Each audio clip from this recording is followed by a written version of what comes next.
আসসালামু আলাইকুম। Hello everyone, সবাই কেমন আছেন? আশা করি সবাই খুব ভালো আছেন। আমি আল্লাহর রহমতে ভালো আছি। আজকে বৃষ্টির দিনে এক কাপ লাল চা না খেলে তো হয়ই না। তো মেঘলা মেঘলা আকাশ, আমি চলে এসেছি চা বানাতে।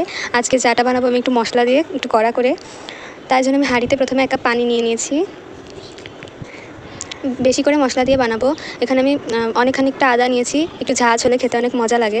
আর 4-5টা এলাচ নিয়ে নিয়েছি, এক টুকরা দারচিনি ধুয়ে দিয়ে দেবো। আর আদাটাকে আমি আস্ত ভালো করে ধুয়ে নিয়েছি। এবার একটা হামানের মধ্যে আদাটাকে ভালো করে থেতলে নিচ্ছি। এবার এই আদাটাকে আমি পানিতে দিয়ে দিচ্ছি। আদাটা যত ভালো করে মিহি হয়ে যাবে, পানির সাথে রসটা খুব ভালোভাবে মিশবে এবং পানিতে ঝাঁঝটা এবার সবগুলো জিনিস দিয়ে ভালো করে জাল করে নিচ্ছি। আমি মিষ্টিটা একটু অল্প খাই, তো আমি এখানে অল্প করে চিনি দিয়ে নিয়েছি। আগে থেকে চিনি দিলে পানির সাথে ফুটে যায় এবং একটা কাঁচা গন্ধ থাকে, সেটা আসে না। আমি আজকে দেখাবো টি ব্যাগ দিয়ে চা বানানো। অনেক সময় আমরা একটা কাপে যদি একটা টি ব্যাগ নিই, লিকারটা অনেক বেশি হয়ে যায়। আর বাসায় যেহেতু টি ব্যাগ থাকে, তখন কিছু করারও থাকে না। এই জন্য সবগুলো কাপে সমান পরিমাণ লিকার করার জন্য আমি টি ব্যাগ নিয়ে নিচ্ছি।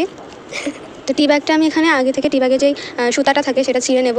আর এই টি ব্যাগের সবগুলো একটা কৌটায় রেখে দেবো। এটা একটা টিপস। এরকম রাখলে চা পাতি যে ঘ্রাণটা সেটা চলে যাবে না।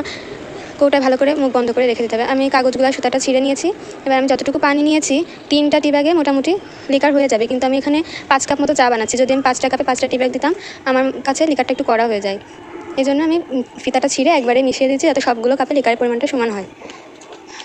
চা পাতিটা দিয়ে আমি চুলাটা অফ করে দেবো। এতে করে চায়ের যে একটা কাঁচা ঘ্রাণ থাকবে সেটা চলে যাবে না, কিন্তু চা পাতি দিয়ে জাল করলে সেই ঘ্রাণটা থাকে না। এবার আমি একটা কাপে ঢেলে নিচ্ছি। এই চাটা খাওয়ার পর মাথা একদম ফ্রেশ হয়ে যাবে, যেহেতু এর ভিতরে অনেক প্রকার মশলা দিয়ে আসছে। আদা শরীরের জন্য খুবই ভালো। আর লিকারটা একটু কম দিয়ে খেলে শরীরের ক্ষতিও হয় না। দেখুন কালারটা খুব বেশি গাঢ়ও হয়নি, খুব পাতলাও হয়নি। 3টি টি ব্যাগ দিয়েই 5 থেকে 6 কাপ চা হয়ে গেল। আল্লাহ হাফিজ।